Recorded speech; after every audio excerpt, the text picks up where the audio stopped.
This is the I Will Teach You a Language podcast, episode 167. Welcome to the I Will Teach You a Language podcast. Weekly motivation and language learning tips to help you become fluent in any language. Now, here's your host, Ollie Richards. Good morning, everybody. Welcome back to the I Will Teach You a Language podcast.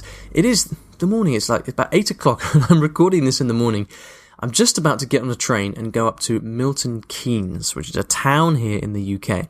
And it's very exciting because I am going to visit the Open University because we are working together on a brand new open course. Now, open courses are very popular at the moment, and there's lots of universities around the world that are creating these massive open online courses, which are university level courses that are open to the public and free for everybody. And so we're making one on how to learn a new language. And this is super exciting because it's going to be available for free to everybody. And, hopefully I'm going to be able to reach a lot of people doing this and help lots of people with their language learning. And hopefully get a lot of people involved in learning a language for the first time. So we've got our first meeting today and we're going to be brainstorming, fleshing out the course, deciding what we're going to do. It's super exciting. I would like to thank the sponsors of the show. italki. And if you're looking for a native speaker teacher to help you get a bit more speaking practice in the language you're learning, italki is the best place to do it. I strongly recommend them and use them myself every week. If you would like to get a free lesson, you can go to iwillteachyoualanguage.com/free lesson. Okay, let's get into today's question from Arnie. Hey Ali, my name is Arnie from the United States. I'm studying French and have been for about 7 months. Even though I haven't taken a formal exam, I'd gauge that I'm somewhere between the A2 or B1 level. My issue comes with I have a tendency to translate things in my head when someone's talking to me, for example on italki, or if I'm watching a movie or listening to the radio. The speaker's saying something, I'm still translating in my head, but while I'm doing that, the speaker continues to talk and I've missed dialogue, which is really an issue when I'm in the car listening to the radio. So any help you can give me to kind of stop doing that would be appreciated, and keep up the good work. Thank you. Hey Arnie, thank you very much for your question. Great to hear from you, and good job on getting to where you have with French as well. This is, this question of translating, everybody goes through this. It's totally normal. And, I've got to say, I'm not going to be able to give you a quick fix today. I guess you probably knew that already. But hopefully I'm going to guide you in the right direction and let you know what to expect. I have actually answered exactly the same question before in episode 87. So if you want, you can go back and check out that for a different perspective, or maybe even the same perspective. That's at iwillteachyoualanguage.com/episode 87. But I find that it is interesting to come back to these questions more than once, because my own thinking and my own experience changes over time.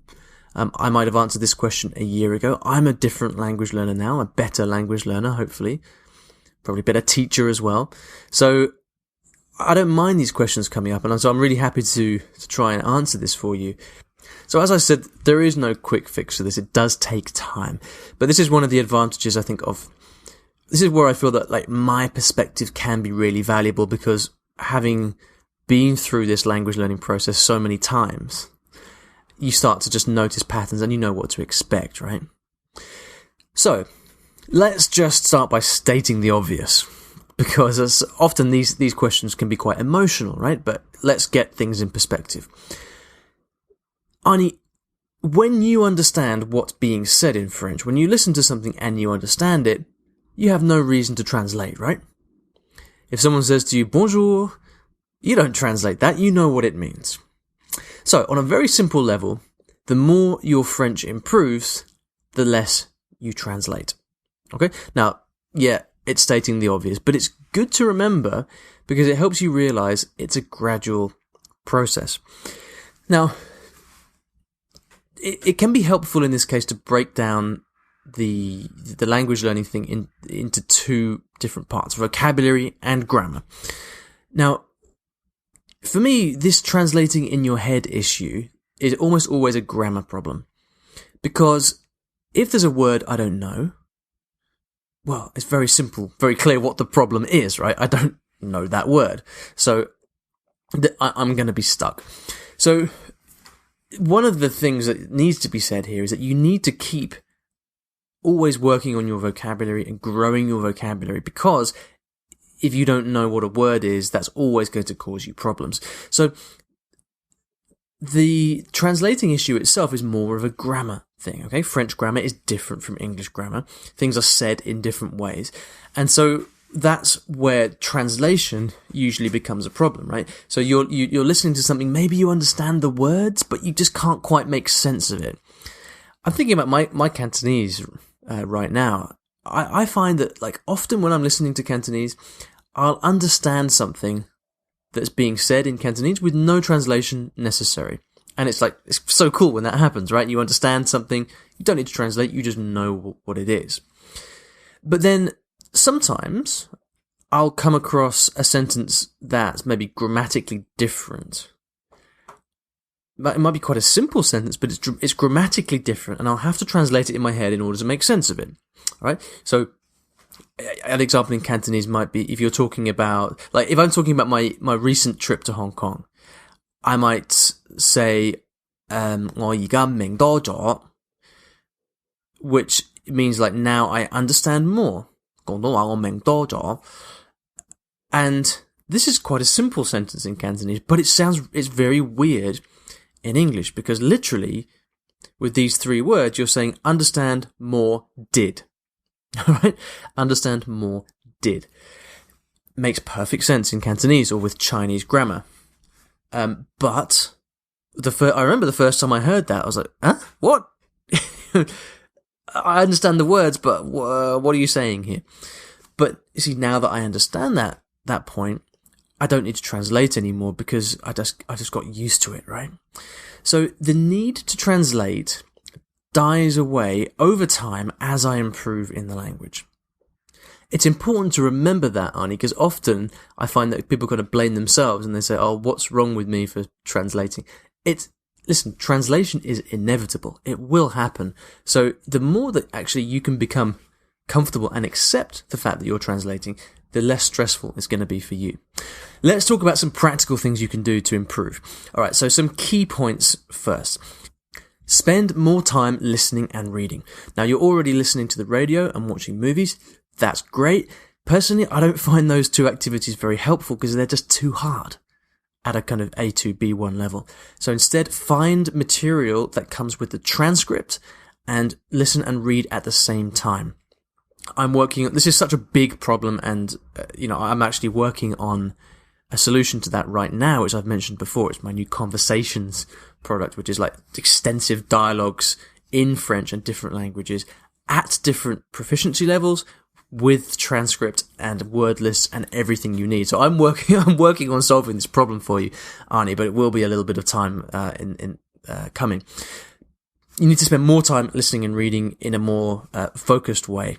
It's not enough, I don't think, just to kind of sit in the car and listen to French. The gap is too big between where you are and what you're listening to. So you need to find more appropriate material that is easier to study with. Second thing is, keep growing your vocabulary. I mentioned this earlier on. It's so important. You don't leave vocabulary to chance. You need to work at it, because the more words you know, the easier everything is going to be. Next thing is, start using monolingual dictionaries if you can, alright? You're at the level now, Arnie, where you can understand a fair bit in French. So rather than looking up the translation, use a monolingual dictionary. So you look up the word in French and you get the explanation in French. It just helps you get more used to the language.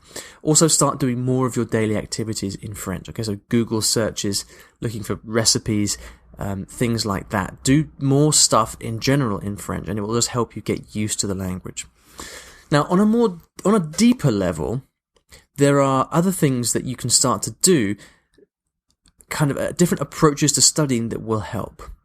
So when you're studying and you come across a new grammar point, perhaps, try not to focus so much on the conjugation of the individual verb and all that detail. Try to focus instead on the grammar patterns. So how does the whole sentence play out? How does grammar work on the level of the sentence?